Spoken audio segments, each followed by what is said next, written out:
the show. All right, so we're live. So people joining us, the pre-show still. We're getting ready. Can you guys, Mitch? Can you hear that fan in the background? I don't have a fan in the No, background. it's I in know, my no. background. I can't tell. I mean, I see. Okay. I can hear my. She must have the air conditioner. Oh no, I'm hearing my fan in my machine. No, I'm not hearing anything. Okay.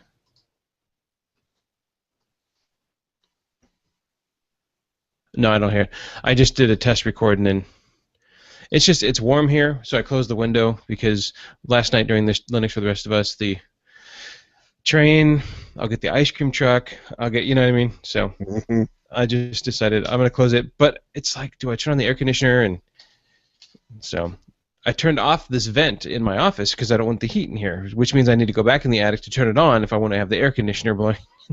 so, Gotcha.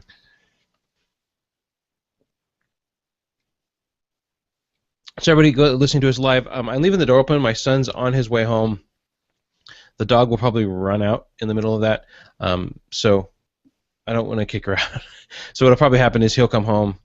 I'll text him really quick to let him know, but then she'll probably run out. Then I'll just have him close the door or something like that. So he'll be on camera for a little bit.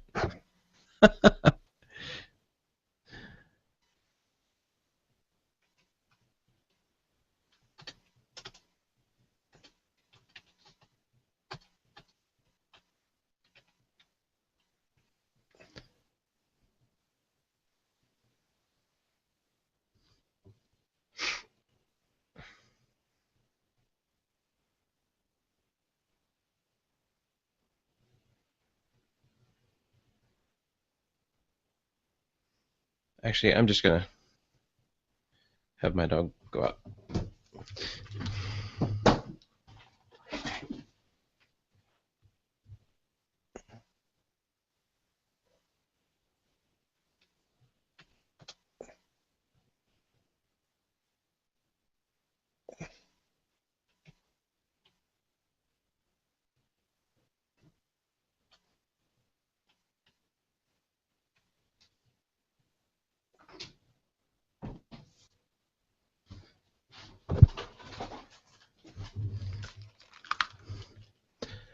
Okay. All right. Phone on silent.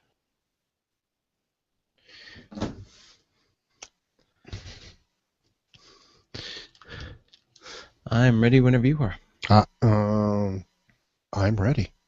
All right. Record in 3, 2, 1. Record. Test, Test, test, test, test. test. Oh, goody, goody, goody. Hey, everybody. Welcome to Geeksters episode 117. It's Tuesday. Not only is it Tuesday, but it's the second Tuesday of the month, which means Windows updates. Yay! So for all of you Windows administrators out there, you're thinking, great. I know what my weekend plans are, but it could have been worse. It could have been last Tuesday, which would have been Mother's Day. Or excuse me, last weekend, which would have been Mother's Day. But anyways, I digress. Before we go any further, I want to give a big congratulations to our friend Cody Supercoop. His son was born today, so we have another addition to the Podnuts network. I will do everything in my abilities to not call him Mini Cooper, but I just want to give a congratulations to Cody and his wife. The baby is just absolutely beautiful. So congratulations, Cody. Congratulations. Yeah, Great news. that other voice there, the master of all Mastersons, Mitch. How's it going? Um, okay. Oh, okay. I've been having trouble with my eyes lately. So I am going to have an eye lift. What? Yeah, I have drooping eyelids, really bad, and so I failed a test miserably, which means I qualify for insurance-wise, so they'll cover it. Yeah, it was just and it's even worse when I'm tired, and Oh, so I'm going on the 20th. I will be getting that fixed. so At that's least next partially. Tuesday. No, 20th of June. I'm sorry. Oh, the 20th of June. Yeah. Got it. So That's a Friday. So will you yeah, be joining us, or will you be out for a little bit? no, Or I don't think so. I'll be black and blue. I think she said for 2 weeks. oh, So I'll just say, Martin hit me. Nah, he got mad at me. I drove all the way to Philadelphia, and I went kapow. Hanover. Hanover, well, Yeah. Philadelphia. We'll come meet Tim. Tim and I each take an I. There you go. Oh my gosh! So how are things going with you though? Other than being sleepy and having to get some surgery done. Um, I this ever-going job that I upgraded this Windows XP machine to Windows 7. It's running fine. Put 4 gigs of RAM memory in it from 1 gig, but they are so they're so their mindset is they still got to use your old software, which doesn't work with Windows Windows 7. So they have like one of these American Greetings credit card type software thing, Oh yeah. and yeah, it's discontinued. This is even an older version. I said the only thing we can do is well, we have the XP mode, but that you need, I think, above Home Edition for that, and that's all. Right. That's what they have. I said, well, we can do VirtualBox. Let me bring me the stuff here. So I'll put it in a VirtualBox and got Windows XP on it, and it's working fine. That software, Cool. which probably could go into Smithsonian. So we'll. No. Did compatibility mode at all work? No, not at No. all. No. And that, I'm glad you brought that up because one of the school that I work at, they upgraded to Windows 7 and they're using an old version of Oregon Trail, and it doesn't work on Windows 7 very well. So want to make sure that it actually, looking for a way to get it to run on 7. Runs great on Windows XP. They called the manufacturer. The manufacturer said no, it's not even supported on Windows 7. They don't, and they're not planning on supporting it on Windows 7. So it's really has been kind of end of life for a while now. That sounds like the same situation you're in. They may just say, well, oh well, or find a web-based version. But I may bring up VirtualBox, but that would mean that I would have to install. I mean, it's for students, so I'd have to install VirtualBox in every single computer, unless we did some kind of a terminal server back to the server. And I think that may just, for the small amount of gain and the large amount of work, they may just say, nah, never mind. Are they Windows 7 home machines? No, they're all pro because they're on a domain. Well, you could do the thing. You should be eligible for the XP mode, where it might even be easier than and then you can integrate it into your start menu where it'll, I mean I haven't done it, but you can do that where, from what I'm reading and looking online, where it'll be in their start menu where they can start up the program and seamlessly, where they won't even know they're in a virtual machine. Right. They currently right now it's a link. It's actually they bought the networked version, so the application runs on the network, and on the desktop there's just a shortcut.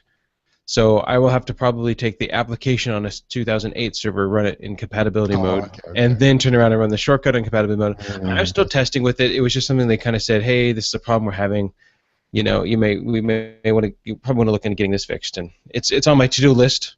Gotcha. We'll definitely be getting that. VirtualBox isn't bad, but like you say, you'll have to configure each specific machine. Right, and I'm not sure that they want me to. That's probably not a great use of my time to going around to 100 different machines and spending. Oh my God. You know what I mean? Yeah. No, we're looking at something else.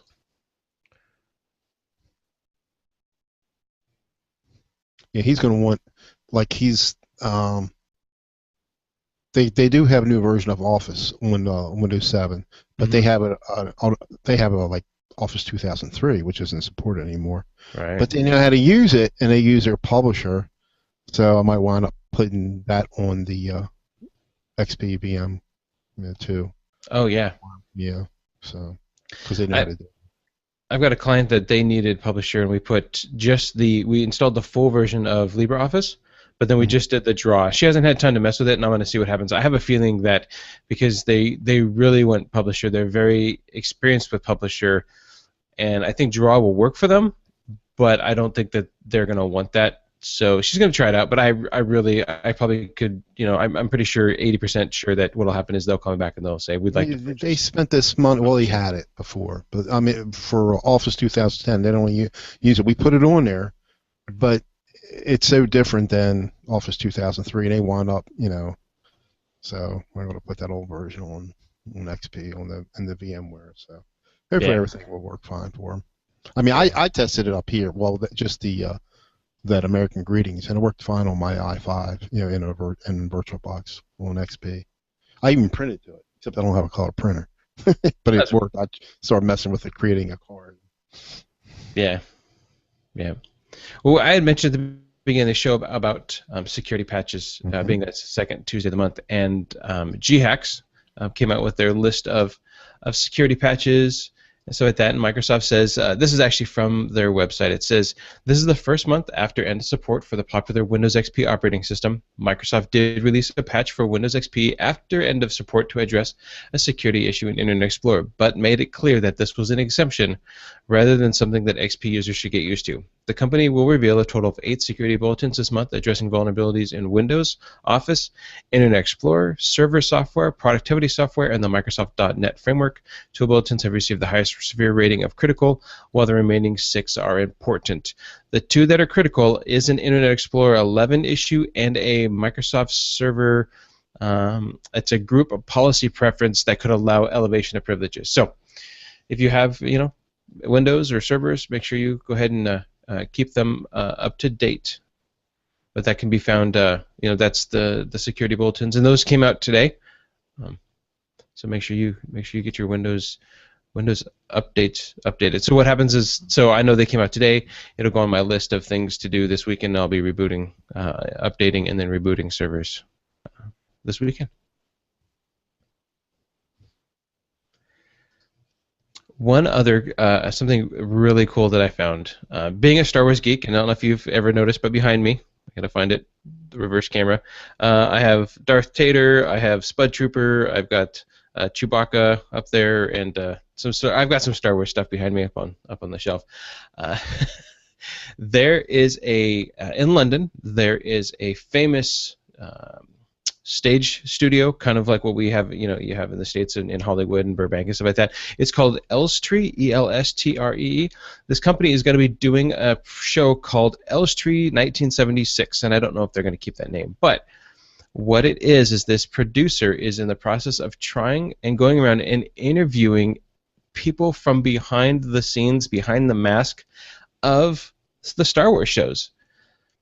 So it's things like he's going to interview the guy behind the mask of Greedo, the guy behind the mask of some stormtroopers, or some of the people in the cantina, and some of the people in Jabba the Hutt's palace and stuff like that. So he's going through, and it's just he's going to make a documentary on this about what these actors experienced. And I watched the trailer for a little bit, and there was one lady who played a character on there. And she did her job, and that was that. And it kind of sounded like maybe she was looking for some work. And somebody came to her and said, there's a whole bunch of people who are into this. And now she goes from trade show, basically from Star Wars Fest to Star Wars Fest, with her name and her her pictures, and she signs autographs, and that's what she does now. And I thought, then that's pretty cool. And I. I think back many years ago, before kids, when my wife and I were just fairly newly married, and I was living in the Bay Area in a little town called Santa Rosa, which is just north of San Francisco, across the bridge. And Jeremy Bullock was going to be in town, and Jeremy Bullock plays Boba Fett.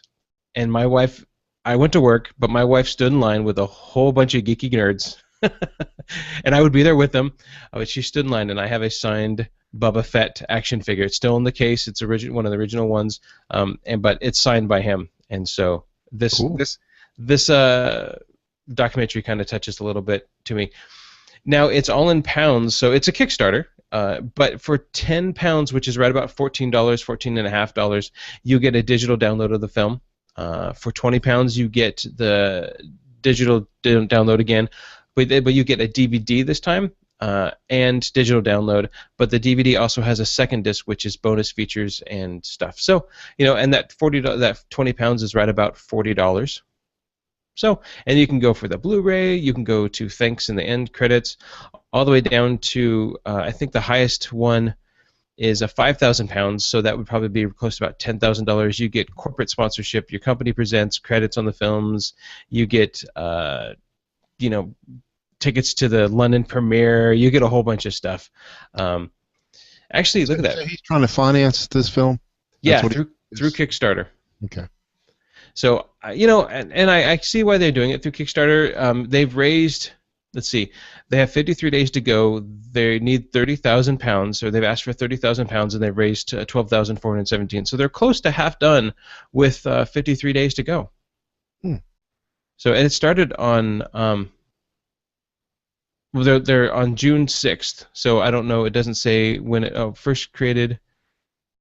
I'd have to look and see some information about it, but it looks pretty fun. Looks like a fun documentary.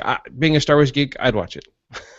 See, I'm older. I like Star Wars, but I still like Star Trek way better. But that's me. Uh, I might be in a group alone. I don't know. I don't think so. I think there's a lot of Trekkies out there. Me, I've always been a Star Wars fan, but I'm much younger. I Yeah, didn't grow up. you're at that age where you were young when Star Wars came out, and Yeah, I didn't grow up with Star Trek, the TV right. show or anything like that. I grew up on, I was born in '76, so I grew up with Star Wars. Mm-hmm. So I don't know. It sounds like I'm looking forward to it. It sounds like it's going to be a good show.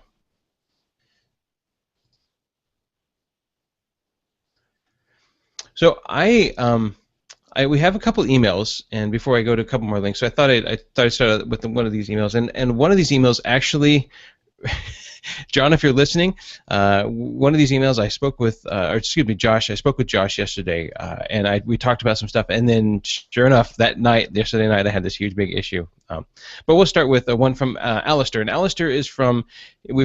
He's been on a couple times. He's from the UK, and actually, he was just on Podnuts Daily with Josh.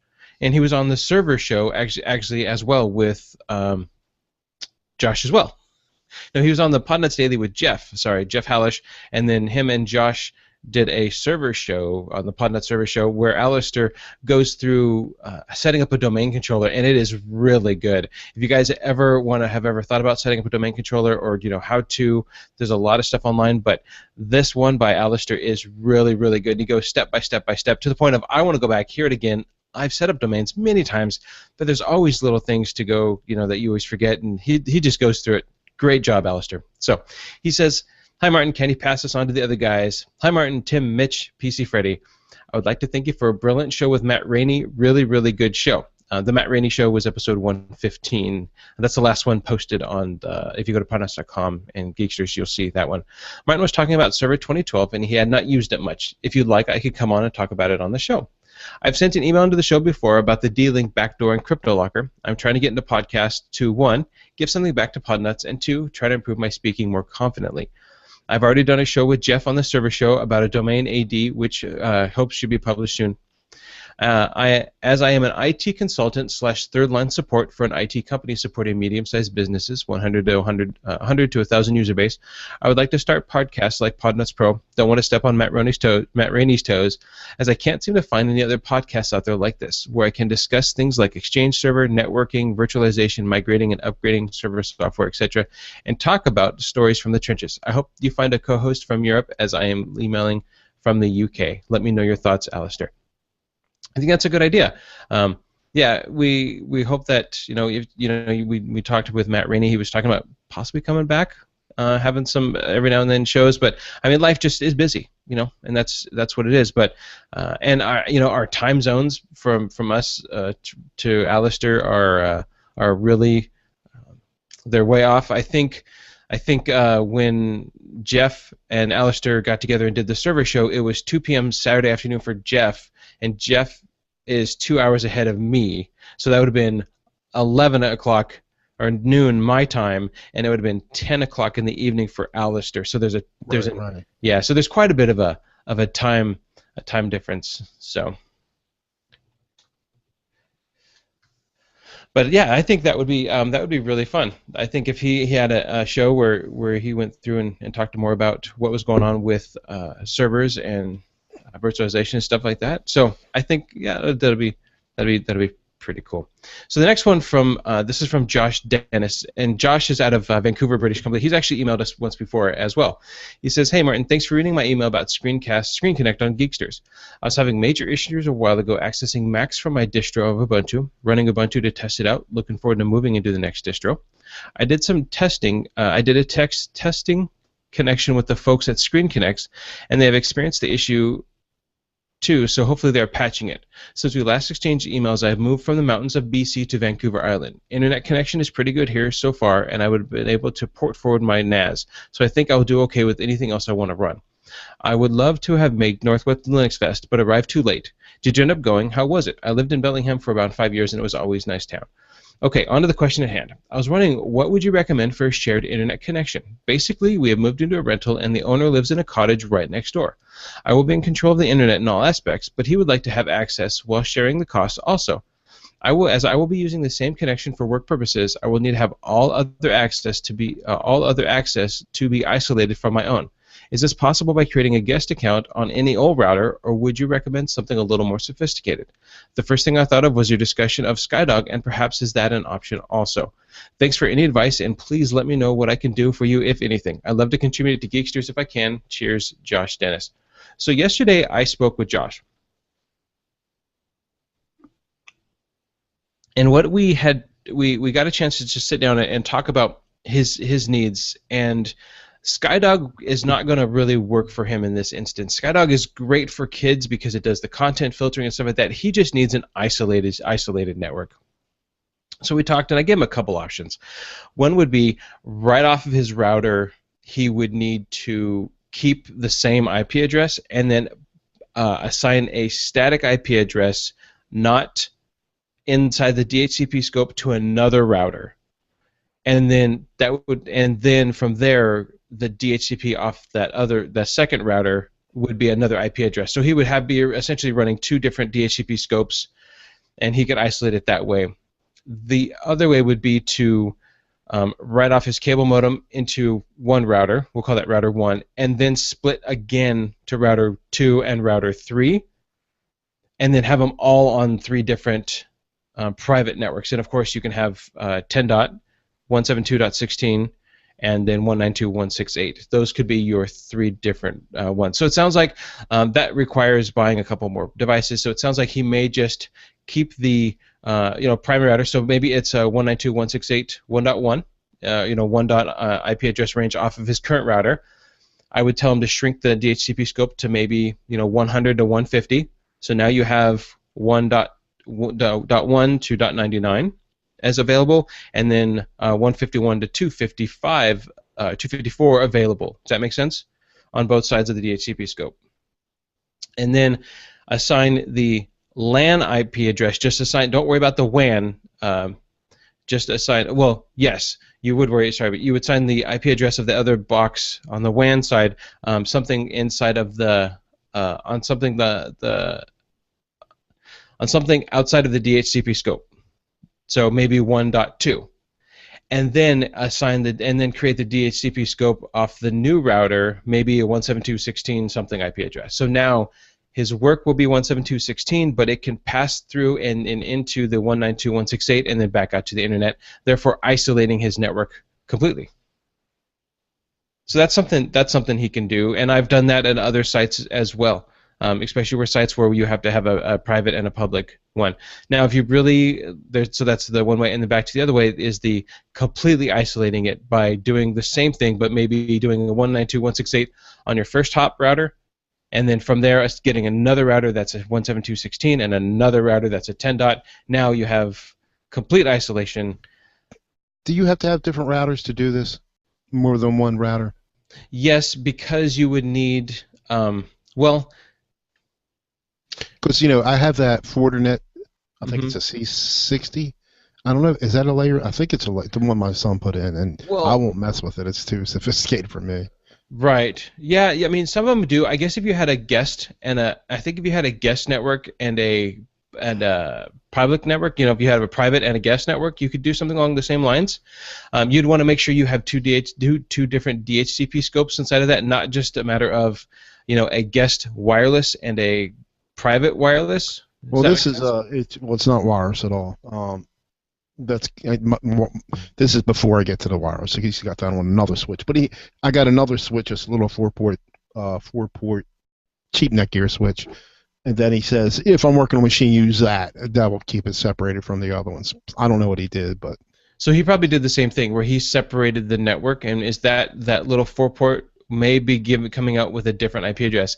Now, what you have there, you may have some higher advanced stuff where he's actually doing routing and VLANs, on a managed switch, and that's those type of things you're not going to find on your little home office right. router stuff. That's you're talking, higher end networking gear and switching and routing protocols that most people, David was able to settle that up for you, but most people don't have that I in their mean, home at all.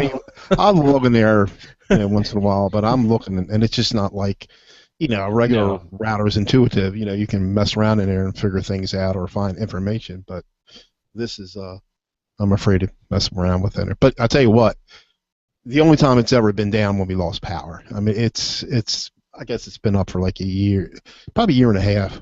Oh yeah, no, it's very stable. Yeah. He's done a job of making it stable. It's just he's been, you know, The only he thing got, it's not gigabyte, and they just raised, like uh, Comcast. I can get up to 105, but not with that. I'm not going to get it with that switch. well, you could. I mean, you could get 105. You may not be able to get 100 out. That's the thing where, if Well, you he told me have, I could. He told me I couldn't get it because it's not. I don't know. I don't know. yeah, like, well, at my home, I mean, I have my download is 50, but Hmm. but all my devices are gig. So Right, right. it doesn't matter because my bottleneck is not internally. My bottleneck is actually how fast can I pull data down from the internet. Yeah. I mean, I'm from the Comcast servers, I do quite well. I can get in the 80s and the 90s. Yeah, So yeah. Well, we forgot to mention while it was just you and I tonight. Tim is with his daughter doing some family stuff again, so uh, it may be just Mitch and I for a couple weeks. But that's how it goes. We're all busy. It's summer season. Tim's got some family stuff coming up, and it is what it is. That's okay. We'll still be here. We'll still do Geeksters. yeah. If I can say something, my contract is going to be up on the 28th for Verizon of this month, and I got something from mail from Xfinity Comcast. All right, saying they would, if I buy a phone between now and such date, I'll get a $200 Visa prepaid card. You know, if I Mm-hmm. buy like a new line or an upgrade, which my upgrade is going to cover this time period, which is the 28th, and I'm really, I was thinking about going to Virgin Mobile because I'm not that heavy. I don't download a lot of apps, and I don't root and ROM. I mean, only when I need to. Um, but that's a pretty good deal. I mean, $200. I'm looking at the HTC One or the S5, and now, I was thinking about going to Virgin Mobile and paying, the no contract thing, $35 a month, but their phones are not up to par, nowhere near. Now I'm on their site today. They have the LG Volt from Virgin Mobile. It's a quad core, and it's got some decent specs. Still not like the latest and greatest that I was kind of interested in, but it's pretty good. And so they have the LG Volt for $179. I think it just went on sale yesterday, but there's no reviews on it yet. I'm trying to find, there's nothing on there yet. But the specs are pretty good. 8 gigabytes onboard memory, which is better than some of the other phones I was looking at there. And for $179, it's not too bad. And they give you a month of credit for 1 month, which is $35. So Oh, that's not bad. yeah, it's not bad at all. But Sprint. I mean, they use the Sprint network, which is what Virgin Mobile uses. And my wife says, you might not be happy. I'm just trying to save money a little bit, and but then again, with the $200 credit, well, not the Visa prepaid card that I would get if I get a phone through through Comcast for a Verizon phone, which is weird. I think, why do they send me something like this?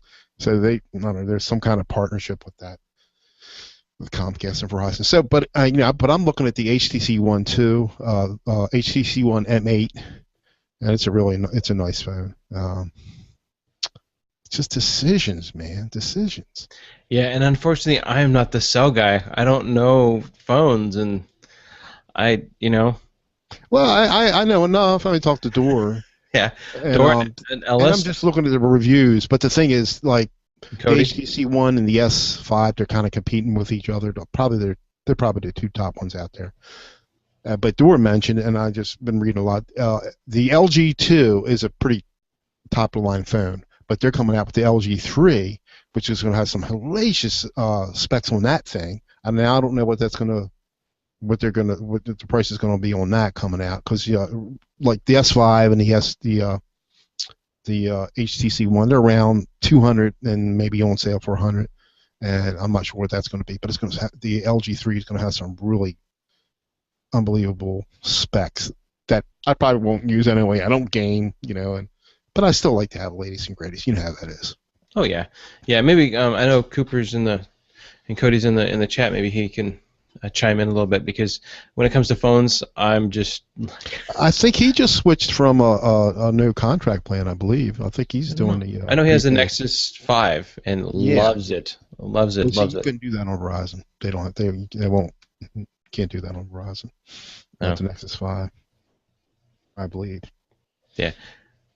How was your you switched over to Ubuntu a couple weeks ago, or we're trying it out? Yes, I did. And you had mentioned get the GNOME desktop, and I did. And it's got like four choices when you boot up, like 2D, Yeah. Classic, GNOME, and something else. And I wanted to see if I could come here when we do a show and use that without it crashing on me, and record it in Audacity.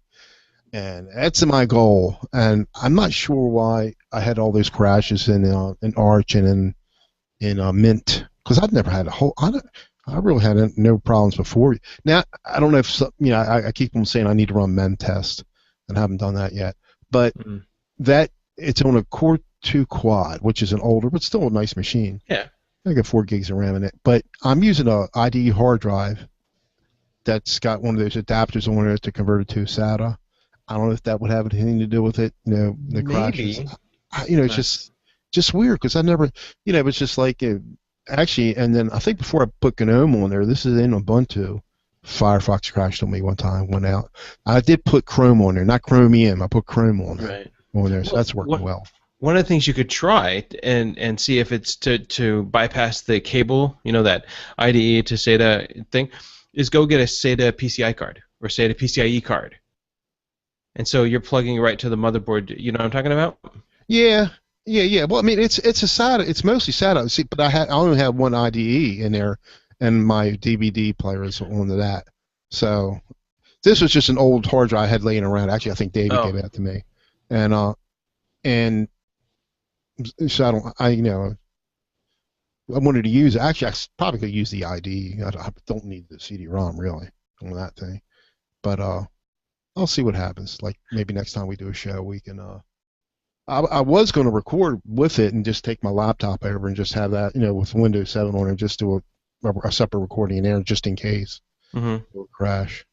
But hey, never had. I think you've only had that I can recall. I think you only had one crash. Yeah, and and that was on my older machine. Which, that's right. That's right. Which was my Core 2. Yeah.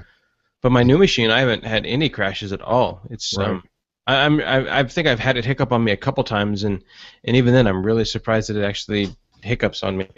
I like Ubuntu. I mean, Unity wasn't that bad, but I'm just GNOME's more traditional, And I haven't had any. I mean, everything was real that I wanted to install. Like Java can be I use that for one site. You can't use the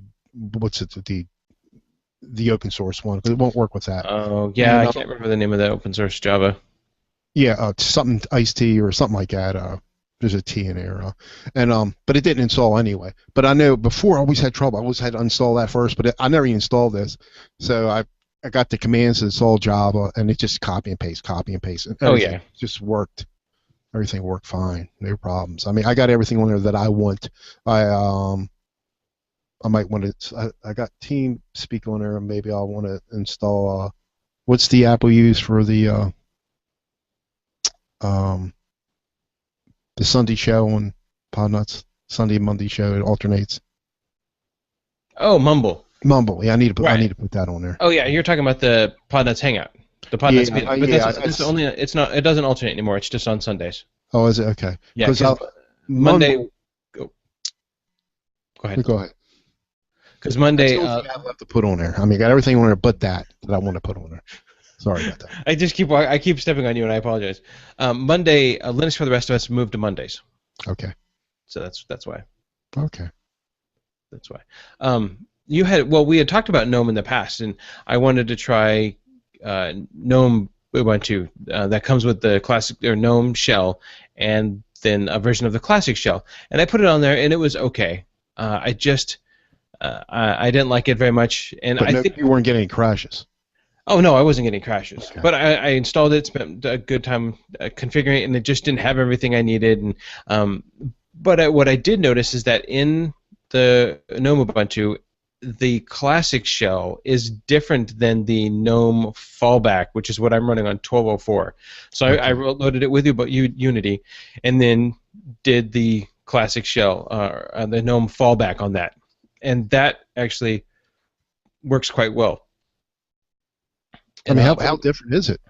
Well, it's a little bit of where the placements are. It's not hugely different, but it's just enough different that I didn't like it. Now, I have a feeling what it is it's not necessarily has nothing to do with the interface. It has to do with the Ubuntu 14.04. There's just some things that aren't running well for me. I mean, not crashes. It's preferences. The new they're not using Nautilus anymore as their default file manager. Yeah. They're using something else. I like Marlin. I've been using Marlin for a long time. Marlin's not available in 14.04 yet.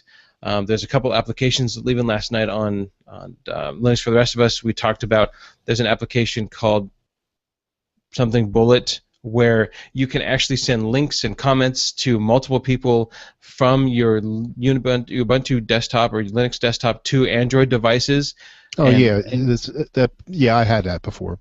It's a push thing technology. The Bullet. Is that what you're talking about? Yeah, something it's like a little green thing. Yeah, but I had it for a while, but it's not available. It's only available on 13.10, 14.04. So on my 12.04 desktop, which is rock solid, worked great. I can't put it on there.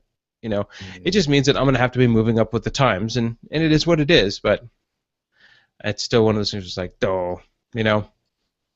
And 14.04 is fairly new. It's just come out. I still can be running my 12.04, but just like when they went as versions upgrade, the makers stop supporting older versions and they continue looking forward, which is reasonable. But the problem is that sometimes you get left behind. And yeah, I'm on 12.04. I mean, I think you and Dor recommended 12.04 and most stable, and yeah, but I need to do something like be in the Hangout for a while and then recording stuff at the same time to really see how it's going. Yeah, I am. Last week, I went to the school that I work at again. I had some students help me. We deployed a whole new lab. We took down all of the patch panel wiring. We put the new router in. We put 2 new gigabit switches, 2 new 48-port gigabit switches in, redid everything. And overall, everything went smooth. A couple of hiccups, like today, I was called in the fax line, which is also the line for the alarm system. It wasn't there. I did have some students help me because we had to write down, patch panel to what numbers were hot, which ones weren't, what cables went where, and they helped me out, but there was some transcoding, there was a little bit of things that they missed, so I was in there today and, testing and get everything up and running, and ran into some issues, but over the last couple of days, today's only Tuesday, so it had been yesterday, because it just went live. Yesterday, we were having some issues with the wireless, but I knew that I replaced some switches, so I knew I needed to probably reboot the access points. Rebooted the access points, nothing Still some weird issues. Now, this is where we're going to get a little geeky here. So if you have a pencil and paper and you want to follow along, please do, because I'm going to be writing out a scenario and or a Sharpie, because we're going to talk about this and what happened, and and I called Josh. I called Knucklehead Tech Josh on this, and he was like, "I don't know, man. This is weird. This is weird," because it's one of those issues where you don't know. So let me start out with their IP address range is 192.168.0.1 through 192.168.1.255. So their subnet is a 255.255.254.0, not 255. So it's not just the 250 some, it's the next range. So you actually have like two ranges, okay? 0.1 through 1.255. Okay. That's fine. But you have to make sure that the subnet matches. And here's what was happening. I had some computers that could connect to the internet just fine. No problems. Everything worked great. Some were wireless. No problems. Everything worked great. Some were wired. No problems. Everything worked great. Some computers that were wireless would not connect to the internet. They would make an internet connection. They would get a DHCP scope. They would get an IP address. It's all correct. Subnet, gateway, everything's correct, except they could not get out to the internet. I would then go to another computer that would not work on the wireless. I would take it and I would plug it in. It would work just fine. Could get to the internet, no problem. I said, well, it must be a wireless issue. We'll fix that.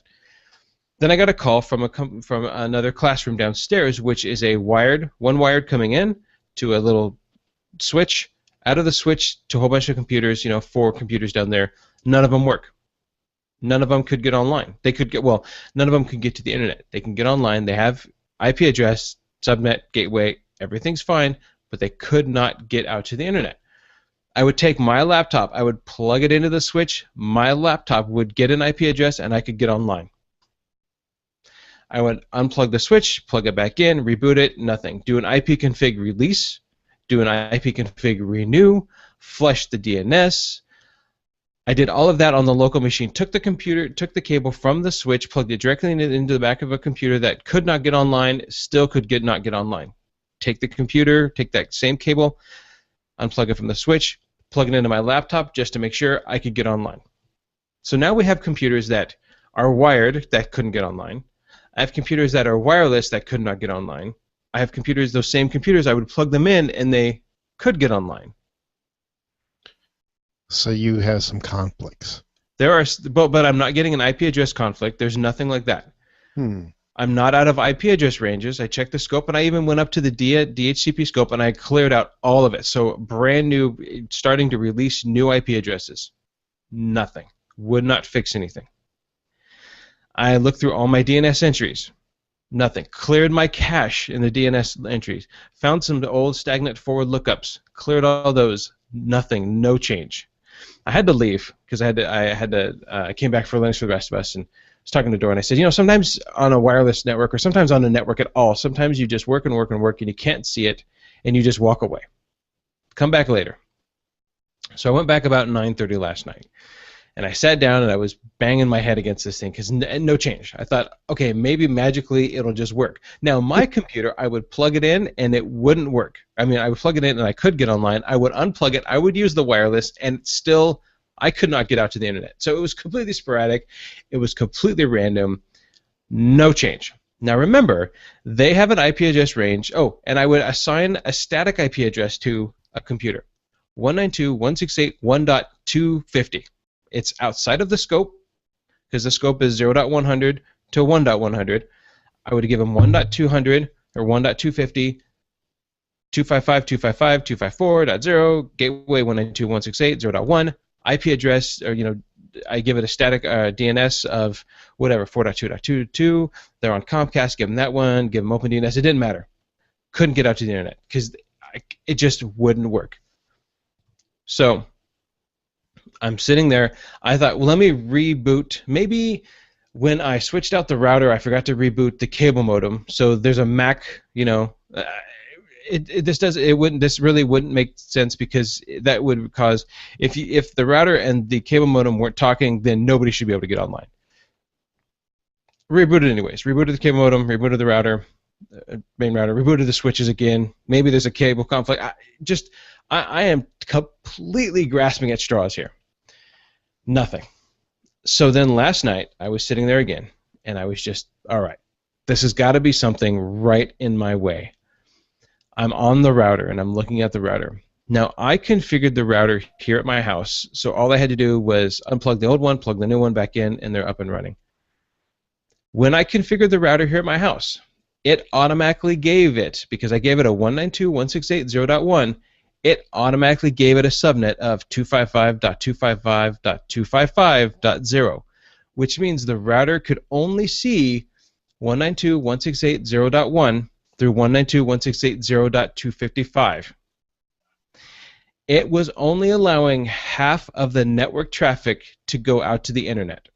If you had an IP address of 192.168.1. something, the router did not know you, and while you were in the DHCP scope and you got an IP address from the DHCP server, because that's a valid IP address, when you passed your traffic to the router to get out to the internet, the router said, I do not know where you're coming from, you do not make sense to me, and it would drop it.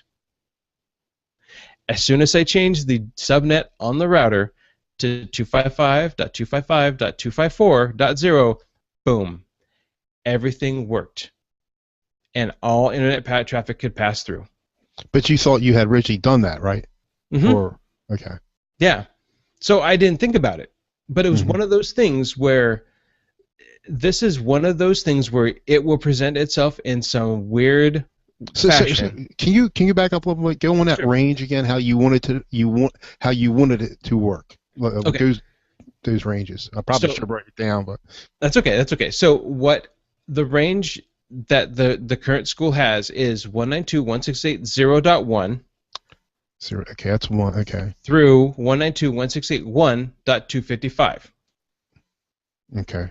So it covers 0.1 through 0.255, and then 1.1 through it's like 1.255. two layers or whatever you want to call it. Yeah. Exactly. It's going through two of them. So the subnet mask is what determines that, and on a 255.255.254.0, that is that range. So you have to make that the 254. Okay. Mm-hmm. I got you. Everything has to have the same subnet, or things won't talk. And everything had the same subnet except for the router. Because all of my networking gear, all of my printers, all my wireless access points, everything domain centric, not, we're all in the 192.168.0. IP address range. My printers, switches, routers, access points, and so they all communicated just fine. There was no problem with them, because the router was set to only look at that IP address range. The router did not know it could not see anything from the IP address range. And so but it would dish it out though. Well, no, it was dishing it out from the DHCP server. Yeah, but it wasn't get anything back, I guess. Right. Yeah, because it would say I would get a valid IP address of 1.13 from the DHCP server. It was doing what it was told to do. Exactly. It was doing what it was told to do, but it was so weird because it was presenting itself in a different fashion. I thought there was a virus. Well, I didn't think there was a virus. I just thought I knew there was something misconfigured somewhere. I mean, I rebooted everything under the sun. The servers, And sometimes it's the easiest thing that you check last. Right. Right.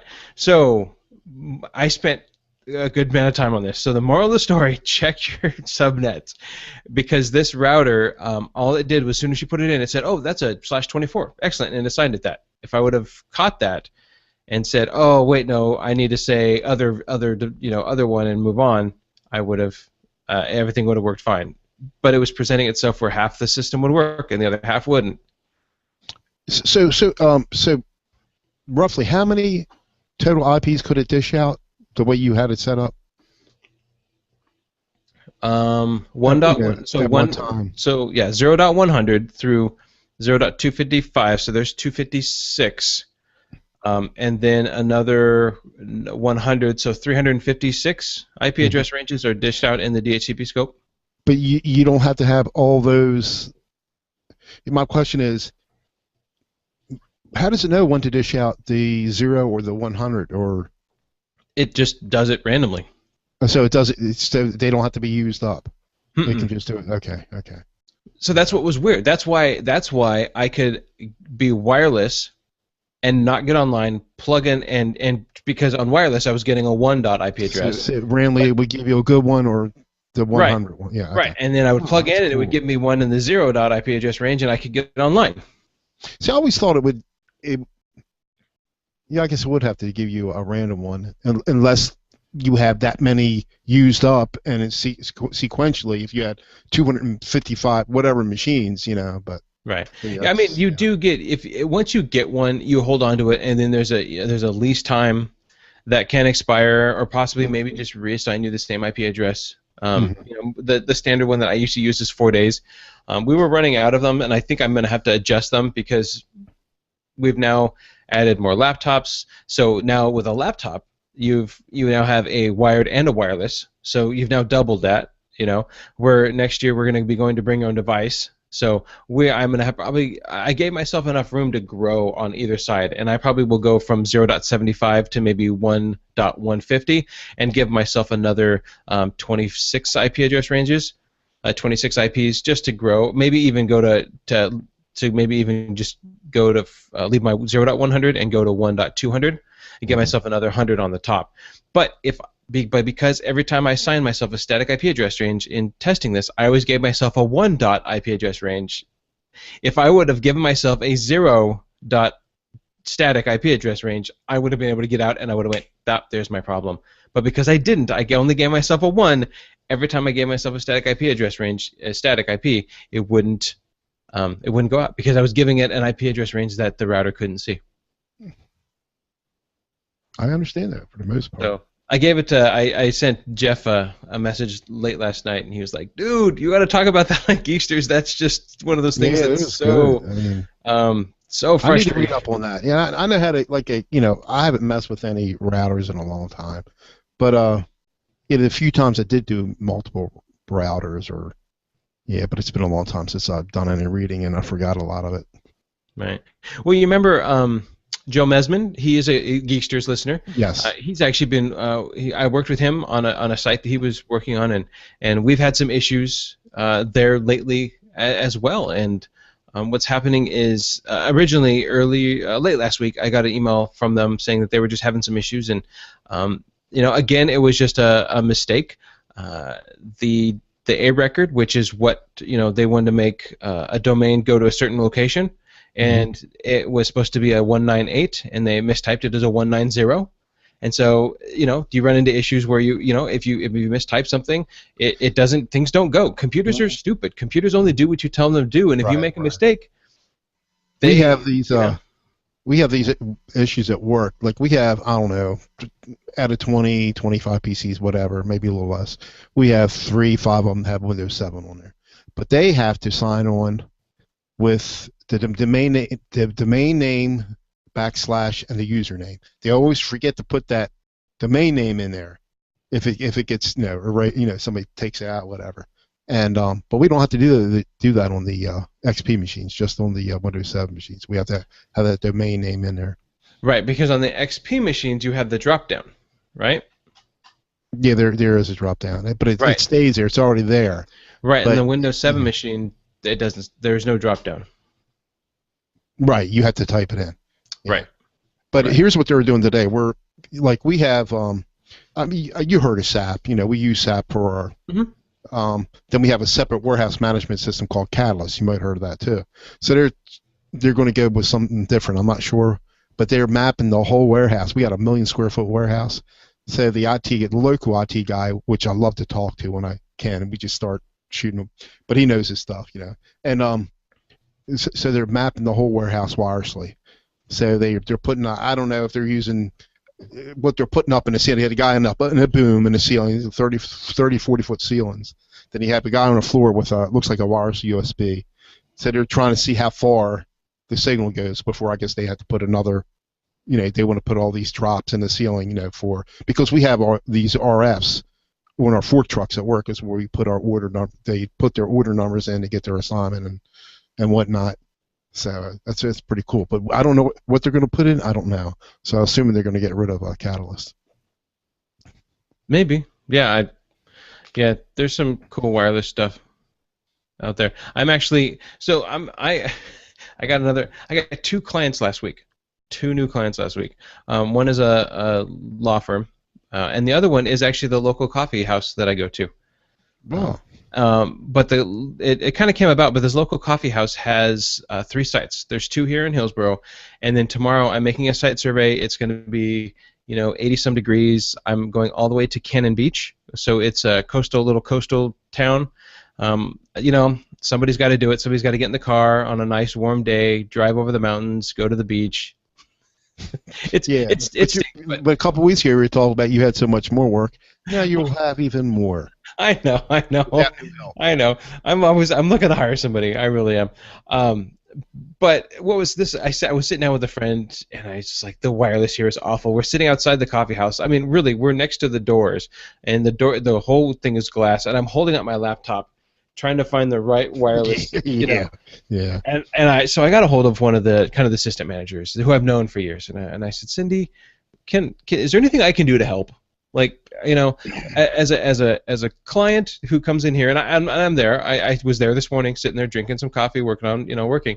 I said it's kind of brutal. There's been times where I've seen somebody says, hey, the wireless is down. They disappear. The wireless. I see the wireless number go one, down. what's their service? What are they getting? Well, yeah, I just meant. So let me fit. So they the wireless goes down, then it comes back up. So they just go back and they unplug the router and they plug it back in. Right. So it really isn't anything to do with the signal, with the service, because they get decent speeds. The problem is that they're hardware.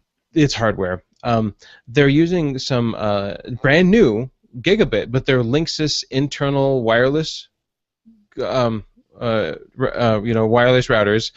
They're tucked back behind, refrigerators and ovens and metal racks, but they're three rooms back from where the customers sit. So I've written up a proposal for what we're going to do is probably, if they want to use the same hardware, is bring them out to the front and use the power line adapters to do that, and then we can just mount them on the wall right in the front. Now the internal network the internal antennas are going to be fine because you're just talking about covering a nice sized room that's wide open.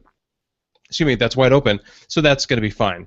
If we want to do something a little more, I'm thinking at maybe the wire mesh or the mesh networks, where we could do a splash screen when people log in. Maybe they want to do some kind of I don't think they're going to want to, but maybe a timer. So you can't just come and park for 3 hours and drink a cup of coffee. That kind of thing. But they are very interested in doing things like content filtering because they don't want to get in trouble for any of that. They have received a couple letters, a couple times for pirated information. Somebody downloaded a movie or something like that from there. So there's a couple things we're going to do with that, and I'm going to go visit another site tomorrow. But these aren't going to be huge sites, but it's just exciting to be able to help and because as Obando Computing, I get a chance to work with them to make their wireless better for their customers, and then as a customer, when I'm there, I get a chance to reap the benefits of having a better wireless connectivity and a network. And especially with the summers, they're going to be they have patios outside and tables, and so people just sit outside and drink coffee but struggle with wireless out there. So we're going to make that better for them. Good deal. So I'm excited. And then the law firm, that's just a tiny little 4-person law firm. They've using some old switches. I was there. They weren't having network gear. I looked at one of the switches that was in the closet, and all the lights were just on.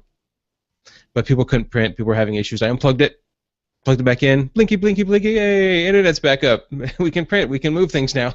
See, that looks like maybe had a brownout or something like that. So they're going to be moving, and I'm going to be taking care of them. We'll probably go to something a little more small office, home office type stuff, for a little more manageable routers and some switches, and get them up to the, not go extreme, but get them up to the next level.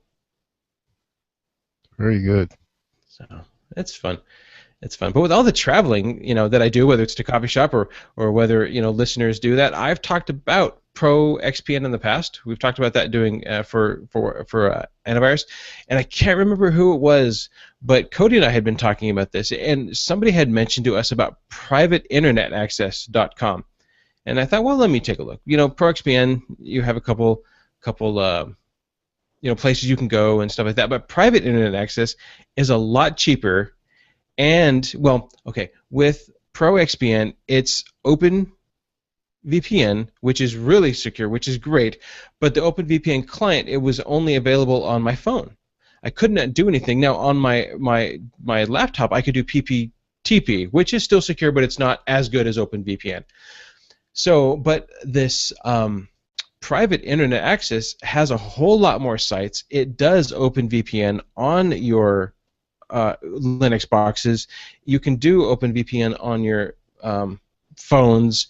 And I don't know how much it was. It was really, I think it was like $6.95 a month. I think there's 30. No, maybe there's not 30 locations. Maybe there is 30 locations.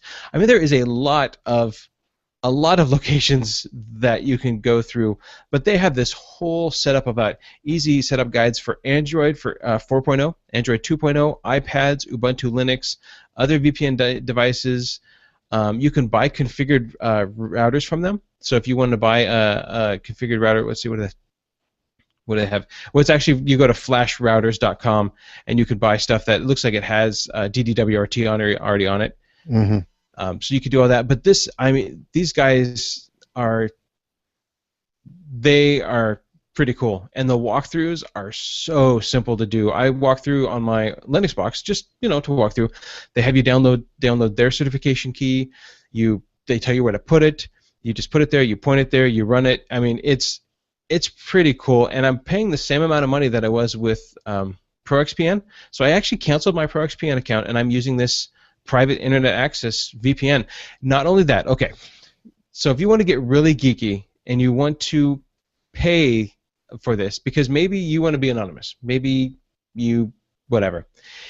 So is this, not to interrupt you, this is just like running through a proxy?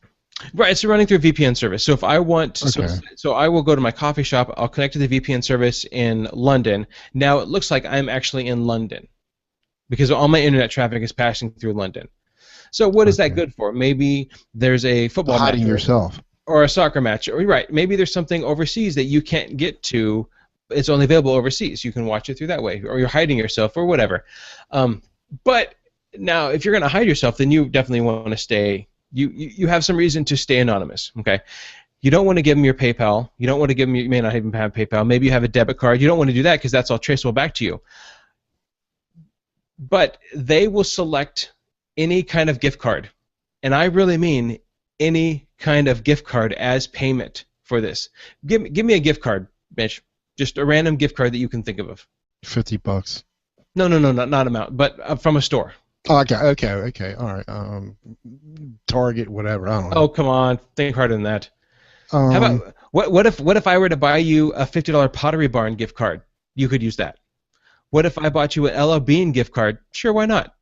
What if I bought you a Toys R Us gift card? Yeah, you could pay with that.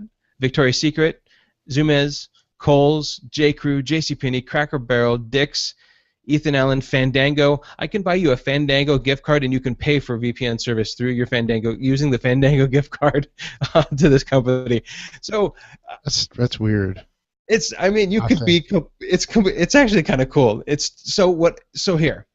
So if you wanted to stay anonymous, you send me $50. I go to my store. I use my credit card or I get cash or whatever, and I buy a Fandango gift card. I then send you the Fandango gift card via the mail. You then go online and look at it. Now you're completely anonymous. I mean, you have to create an account with them, but my account through them, your account is not your name. It's the string of numbers and stuff. So they really do. They do a pretty good job. Does this mean you could go down illegal stuff and not get in trouble? Yeah, I mean, if you know that whole 6 strikes rule, if you were downloading from, say, Singapore, well, Singapore doesn't have, that. They support 976 plus servers in 10 different countries, compatible with Apple, Windows, Mac, Linux, Android, and of course all of the major gift cards. So privateinternetaccess.com. I don't know. I've been using them and I like them. It's pretty good. So I would check it out. I think the NSA guy, what's his name, Snowden, did he?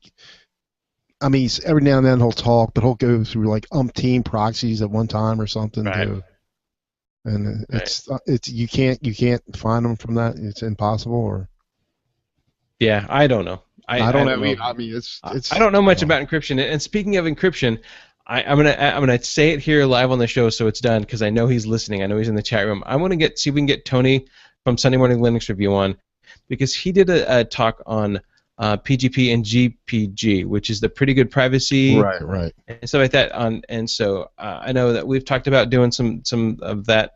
That would be interesting to have him on just to talk about that. Cool. Maybe just a 10,000 foot overview really quick. Not really get heavy, crazy, detailed into it, and that can be for another show. But I don't know. I think that one sounds kind of fun. And the one last thing that I came across this week was it's a year old though. I didn't even realize that until after I put it in the show notes, and once it's in the show notes, it doesn't change. This is a comprehensive list of 26 bootable antivirus rescue CDs for offline scanning. So it has things like AVG, Bitdefender, Komodo, all that kind of stuff. These are links. So I don't know much about these. And like I said, it's a year old, so I don't even know how much of these are still available. But Raymond.cc is a place there for looking at. I don't know. He just has a list of 26 stuff. He kind of goes through a whole bunch of different. He's kind of just the website seems like it's kind of just a jack of all trades type site. But yeah, here's a place where you can find 26 CDs. I've only used a couple of them. I think I may have used AVG. I know I've used Kaspersky.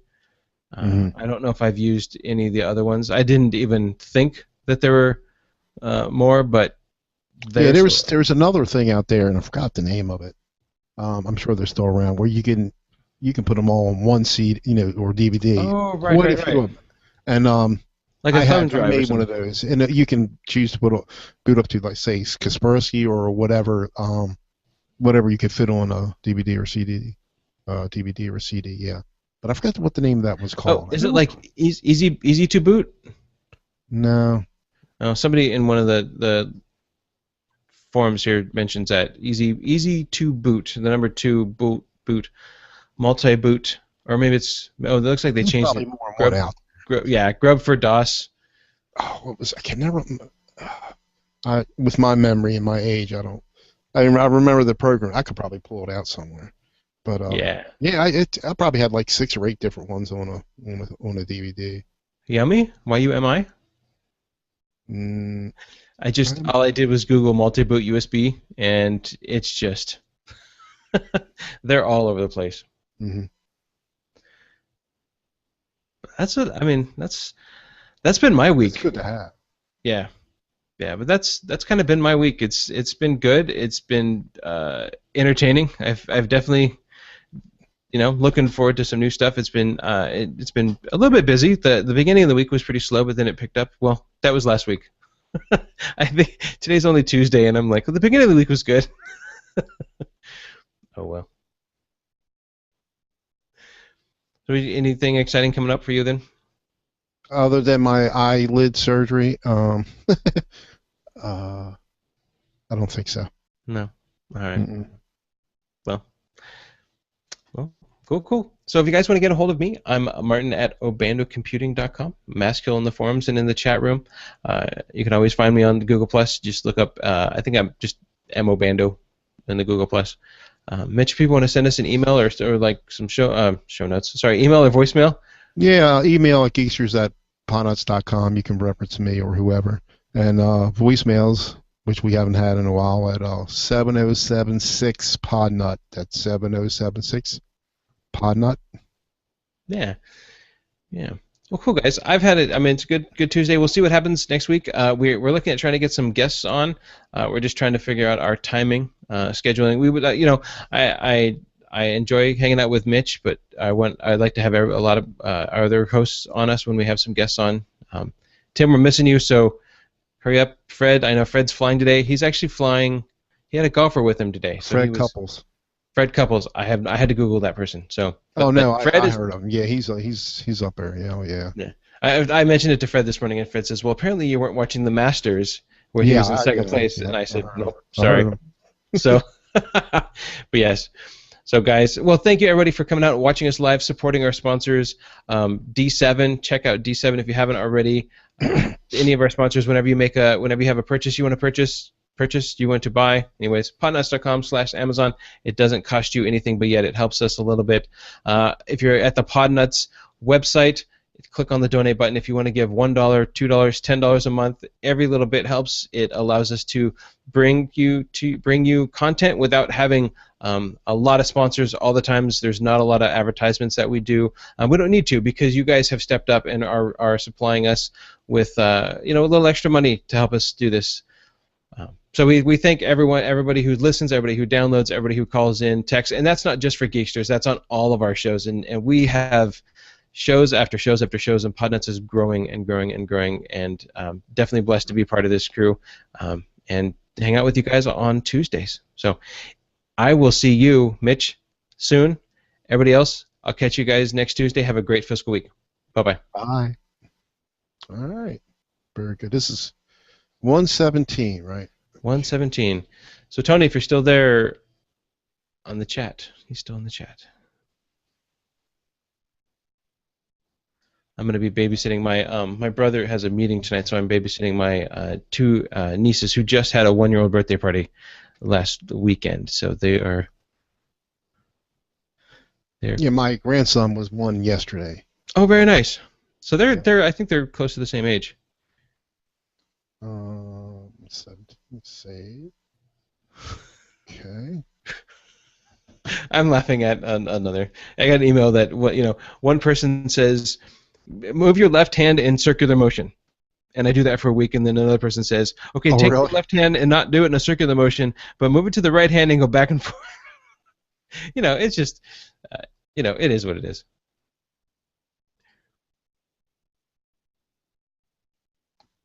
It's not hard. I just have a couple of things to do. But it's just funny because one person will say do this, and then somebody will come back later on and say, "No, that's not what we need you to do. We need you to do this instead." Okay. Here's that multi-boot CD I was talking about. It's called Sardu, Sardu.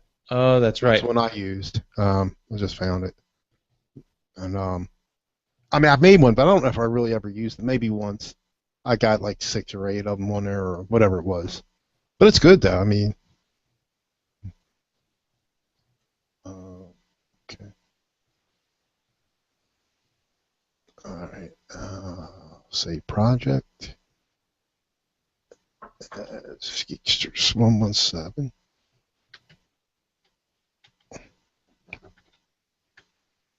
Save. And now I need to move it next door. I got to move it to the other computer. Geeksters.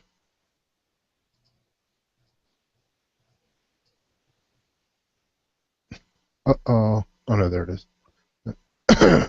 Copy. And network.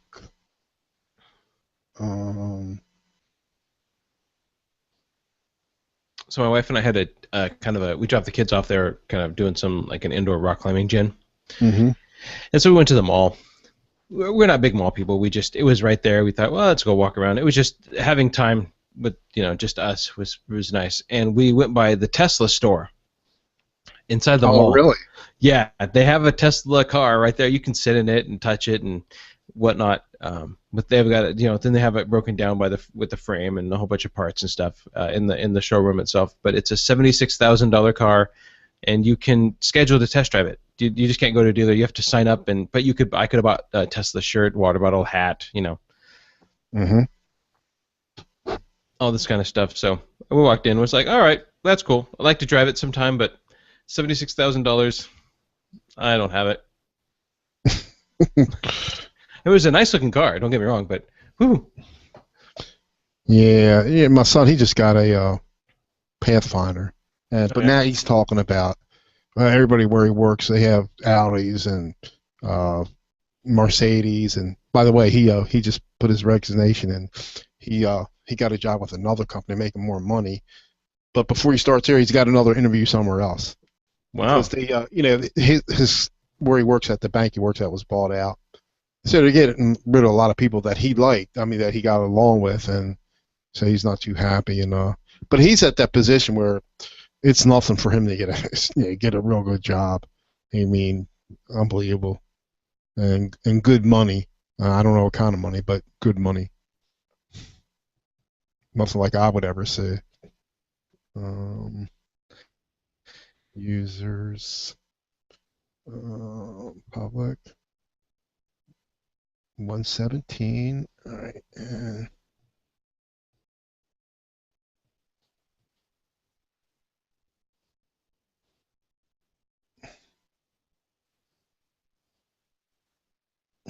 there it is. See, I copy my Windows 7 machines. I can copy everything in that public folder. Hmm. But any other folder, it won't let me do it. Um, I don't have no user sign on with any of my PCs. I don't know if that's why, or I mean, I did it. I did something once where I could do it, and I had to go into services, and I forgot like some kind of policy thing, and I forgot what I did. I found it online, which let me do it. But this is just as easy, just to put in that public folder. Don't worry about anything. It just works. But I get people telling me, "I want to make this a shared folder in 7." I can't do it. I said, just use the public folder. I don't want to use the public folder. Or Dropbox or BitTorrent Syncer. Yeah, what do you do when you want to share a folder amongst different computers? I usually have a central share that I'll do that with, or if it's just a quick share, Dropbox. If I'm sharing with a Oh, lot so of you don't bother doing a specific folder too. well, I do, depending on on Right. one of the servers behind me. I do have a specific folder that I share stuff with. If there's music or videos or something, that's where they go on that subfolder, and then I just on my local machine I can network direct to that. But I assume you have sign-ons and everything you do, though, right? All your PCs, you got to sign Yeah, in. Yeah. yeah. So. But I mean, really, for people who want to do just a quick stuff like you're talking about, I would recommend. If it's anything, Dropbox is really simple. Um, if you're looking for something a little more. But the thing is, like what I'm doing now, I don't want to put it in Dropbox and go to my other machine and pull it down, where I can just put it from this machine to that machine. Right. See, Oh yeah. yeah. So I just put it in my public folder. Um, Actually, I just copied it and then put it in the. I copied like I'm on this machine here, but my BitTorrent sync is on another machine. So after I saved it, I copied it here, and I opened up my public folder on this other machine, which lets me put it in there. I don't have to put any credentials in or anything. Just lets me copy anything in there, but only on that folder. Anything else I want to do once admin rights and stuff like that, which I don't have sign-ons to my PCs because I'm not safe. Well, I don't have nothing on here important. I don't. My voice is my password. Please verify. So I guess if I had it would want, I'd have to set it up with all the user things on there and. Right, and that is one of the benefits of having a domain controller as opposed to, and Alistair actually goes through a lot of the stuff on the pod notes on that server show. Is that one of the benefits of having a domain is that it's centrally, you have a centralized user authentication. Whereas, if you have 4 computers and 4 people and they all want to share data, now you have to have 16 different logons, 4 on one computer, 4 on another, 4 on another, 4 on another, because they all have to authenticate. But now, say Sally on computer 1 changes her password. Now you have to go to computer 2, 3, and 4 and change Sally's password as well, or Sally can't access 2, 3, and 4. So, while a domain sometimes it seems a little bit overkill, and it can be, there are times when if you just need to share data between computers, or it just makes it easy, because if that way, then there's just a centralized domain authentication. That way, Sally changes her password. She changes her password. Everybody knows about it. So. Yeah, I downloaded that. I haven't listened to it. The server show. He does a really, really good job with it. I'll listen to it at night. It's on my MP3 player. Yeah. So I'll listen to it. Well, I got to get going, get ready. All right. I'll be going over there. Thank you, everybody, for coming out and hanging out with us on Tuesdays. It's I definitely have fun. I know sometimes that we don't make it due to work and life and stuff, but it is what it is. But we try to make it up as soon as we can, if possible. But I enjoy it. I enjoy hanging out with everybody, and you too, Mitch. Yeah, but I don't know what you know. I feel stupid. Well, don't. I just that one man, that network issue last night was, I was banging my head and I asked I knew it Josh. was going to be something simple. You just I overlooked it. know. And it It's always is, probably. and I just was roaming through the router. Just why don't I just check the router configs for something? And I was like, oh, as soon as I saw it, it was like, of course, that's the problem. And like I said, if I would have given myself an IP address on the other side of the range, so a 0 dot, I would have been able to get online. And then I would have said, oh, wait a minute. But I didn't because I never think about it. So test if you have a big DHCP scope, test and it crosses multiple ranges. Test a static IP address in both ranges. That may help with. And I'll remember that. I'll definitely remember that now. Because if it's in the same range, then it doesn't really matter. But if this was one range and this happened, it would have. I would have noticed it quicker because all the computers would have been broken. So, Excellent. oh well. But now they have a gig backbone at the school and they're happy. Things are running much smoother. So, good job. All right. I'll see you guys later. Bye.